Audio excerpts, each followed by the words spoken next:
আসামের এক ভাবির হাতে রুই মাছের এই রেসিপিটা খাওয়ার পর টোটালি সারপ্রাইজড হয়ে গেছি। আমি তো কল্পনাও করতে পারিনি রুই মাছ এইভাবেও রান্না করা যায়। একবার এইভাবে রান্না করলে কোনো মাছই আর অন্যভাবে রান্না করে খেতে ইচ্ছা করবে না। তো আজকের এই রেসিপিটা তৈরি করার জন্য 3টি বড় সাইজের রুই মাছের টুকরো নিয়েছি।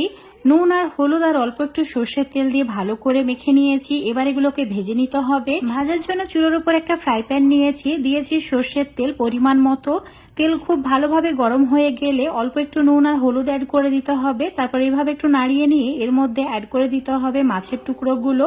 আর এই মাছের টুকরোগুলো মিডিয়াম টু হাই ফ্লেমে একটু লালচে করে ভেজে নিতে হবে। এখানে আমি রুই মাছ দিয়ে রেসিপিটা বানাচ্ছি, তোমরা চাইলে কাতলা মাছ দিয়েও কিন্তু রেসিপিটা বানাতে পারো, সেটাও খুব ভালো লাগে খেতে। বা শোল মাছ দিয়েও বানাতে পারো, সেটাও অসাধারণ লাগবে। তো এখন এইভাবে উল্টে পাল্টে একদম লালচে করে ভেজে নিয়েছি। তো একটা প্লেটে তুলে রেখে দিচ্ছি।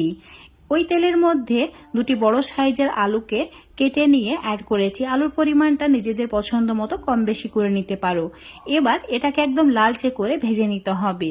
আর আলু যাতে 50 থেকে 60% সেদ্ধ হয়ে যায় সেই হিসাবেই ভাজতে হবে। দেখতেই পাচ্ছ কালারটা পুরো চেঞ্জ হয়ে গেছে। তো এখন এগুলোকে প্লেটের মধ্যে তুলে রেখে দিচ্ছি। এবার চুলোর উপর একটা কড়াই নিতে হবে, দিয়ে দিতে হবে সর্ষের তেল বড় চামচের 2 চামচ। চুলোর ফ্লেমটা মিডিয়ামে রেখে অ্যাড করেছি 1 চামচ 5 ফোড়ন, 2টি শুকনো লঙ্কা, 4টি চেরা কাঁচা লঙ্কা। আর এই 3টি উপকরণ হালকা লালচে করে ভেজে নিতে হবে। যখন দেখবে সুন্দর একটা সুগন্ধ বের হতে শুরু করেছে, অ্যাড করে দিতে হবে 2টি বড় সাইজের টমেটো, ঠিক এইভাবে কেটে নিয়ে।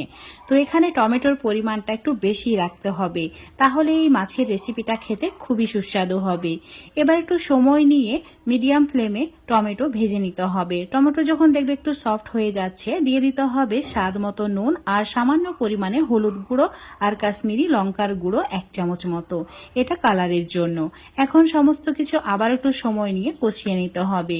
দেখতেই পাচ্ছ খুব সুন্দর একটা কালার চলে এসেছে।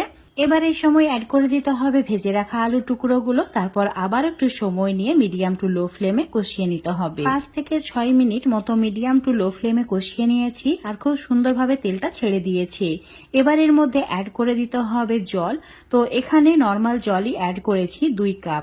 গ্রেভি যতটা রাখতে চাও সেই হিসাবে এখানে জলের পরিমাণটা অ্যাড করতে হবে।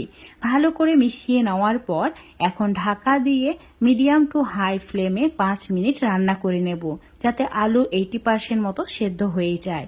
তোমাদের 5 মিনিট পর দেখাচ্ছি। দেখতেই পাচ্ছ আলু টমেটো সমস্ত কিছু ভালোভাবে সেদ্ধ হয়ে গেছে আর কালারটাও খুব সুন্দর চলে এসেছে।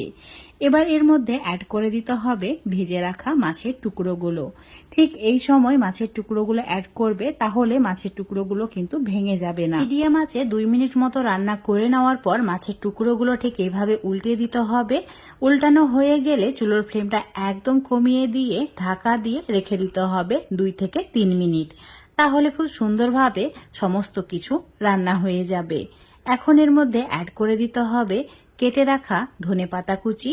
সামান্য পরিমাণে ধনেপাতা কুচি অবশ্যই অ্যাড করবে। এবার দিতে হবে লেবুর রস। অবশ্যই এখানে একটু গন্ধরাজ লেবু দেওয়ার চেষ্টা করবে, তাহলে এই মাছের রেসিপিটা অসাধারণ স্বাদ হবে।